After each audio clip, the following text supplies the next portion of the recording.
Hi friends, বাবুস কিচেনে সবাইকে welcome করে আজ আমি আপনাদের সামনে আরও একটি রেসিপি নিয়ে হাজির হয়েছি। আজকের রেসিপি হলো রাইস প্যানকেক। এটি বানানো যেমন সহজ, খেতেও কিন্তু খুব সুস্বাদু হয়। রোজকার আমরা বাড়িতে একঘেয়েমি ব্রেকফাস্ট বানিয়ে যখন বোর হয়ে যাই, তখন মাঝে মধ্যে এটা খুব সহজেই বানিয়ে নিতে পারি। তাই চলুন যাওয়া যাক রেসিপির দিকে। এই রাইস প্যানকেক আমি কীভাবে বানিয়েছি, আর ভিডিওটি স্কিপ না করে লাস্ট পর্যন্ত দেখার জন্য অনুরোধ রইল।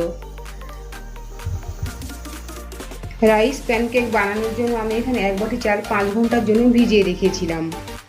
দেখুন, আমরা রেগুলার যে ভাত খাওয়ার চাল ব্যবহার করি, এখানে আমি সেই চালই ভিজিয়ে নিয়েছি। এখন চালটা বেটে নেব, তাই একটা মিক্সিং গ্রাইন্ডারের মধ্যে নেব। জল থেকে ছেঁকে নিয়ে চালটা মিক্সিং গ্রাইন্ডারের মধ্যে দিয়ে দেবো। চাল দিয়ে দিয়েছি, এখন দেবো একদম অল্প পরিমাণে জল। দেখুন, চালটা বেটে নিয়েছি, তবে একদম ফাইন করে নয়। এই অবস্থায় দেবো সেদ্ধ করে রাখা একটা মিডিয়াম সাইজের আলু।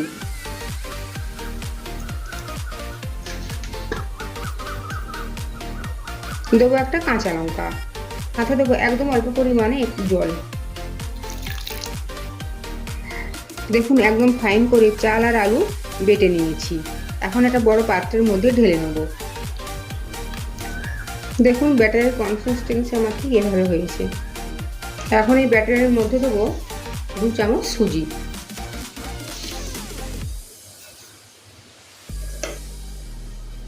দেবো 1 চামচ টক দই। সুজি টক দই ব্যাটারের সাথে মিশিয়ে নেব। সুজি আর টক দই ব্যাটারের সাথে ভালো করে মিশিয়ে নিয়েছি। এখন দেবো একদম সামান্য পরিমাণে বেকিং সোডা। আপনারা বেকিং সোডার পরিবর্তে ইনো ব্যবহার করতে পারেন। আবারও ভালো করে মিশিয়ে নেব। সমস্ত উপকরণ ভালোভাবে মিশিয়ে নিয়েছি। এখন ব্যাটারটা সেট হওয়ার জন্য 10 মিনিটের জন্য ঢাকা চাপা দিয়ে রেখে দেবো।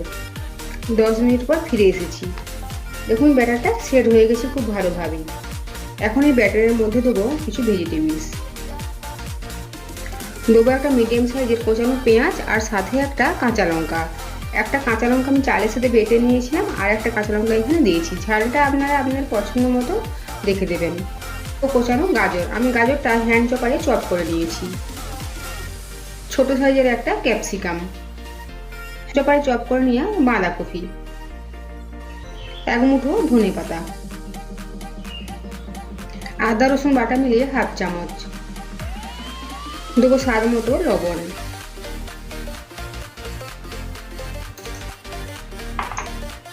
গোলমরিচের গুঁড়ো। এখন এই সমস্ত উপকরণ আমি হাত দিয়ে মিশিয়ে নেব। হাত দিয়ে সমস্ত উপকরণ ভালোভাবে মিশিয়ে নিয়েছি। আপনারা চাইলে আপনার পছন্দ মতো ভেজিটেবল এর মধ্যে অ্যাড করতে পারেন। দেখুন, ব্যাটারের ঘনত্ব ঠিক এভাবে হয়েছে। প্যানকেক সাধারণত বেশ ঘনই হয়। এখন যাব নেক্সট প্রসেসে। প্যানকেক ভাজার জন্য আমি এখানে তাওয়া গরম করে নিয়েছি। তাওয়ার মধ্যে দেবো ভেজিটেবল অয়েল। তেল গরম হয়ে গিয়েছে, তেলের মধ্যে এখন দেবো ব্যাটার।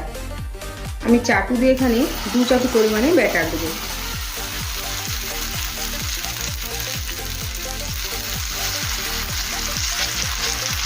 আর একটা গোল শেপ দেবো, এইভাবে চাটুটি আস্তে আস্তে করে চেপে যেতে। ঢাকা চাপা দিয়ে 3 মিনিটের জন্য কুক করব। ঢাকাটা সরিয়ে নেব, উল্টে দেবো। ওপরটা শুকনো হয়ে গিয়েছে। এই অবস্থায় ঢাকা চাপা দেবো না। ঢাকা দিলে এর যেটা ক্রিস্পি ভাব সেটা থাকবে না আর। তাই ঢাকা না দিয়েই এখন কুক করে নেব। আর ওপর থেকে একটু তেল ছড়িয়ে দেবো। আবারও ঠিক 2-3 মিনিট সময় নিয়ে অপর সাইডটাও ভেজে নেব। ঠিক একইভাবে আবারও 2 চাটু ব্যাটার দিয়ে দেবো। আপনারা চাইলে ছোটো ছোটো আকারেও প্যানকেক বানাতে পারেন। দেখুন, 2 পিঠটাই একইভাবে ভেজে নিয়েছি। ঠিক একইভাবে বাকি ব্যাটার থেকেও প্যানকেকগুলো ভেজে নেব। তৈরি হয়ে গিয়েছে রাইস প্যানকেক। আজকের আমার এই রেসিপি যদি আপনাদের ভালো লেগে থাকে অবশ্যই কমেন্ট করে জানাবেন কেমন হয়েছে। সাথে লাইক, শেয়ার, সাবস্ক্রাইব করার জন্য অনুরোধ রইল। পাশে থাকা বেল আইকন প্রেস করার অনুরোধ রইল আমার প্রতিদিনের আপডেট পাওয়ার জন্য। ভালো থাকবেন, সুস্থ থাকবেন। ফিরে আসছে অন্য কোনো রেসিপি নিয়ে। আর ভিডিওটি লাস্ট পর্যন্ত দেখার জন্য ধন্যবাদ।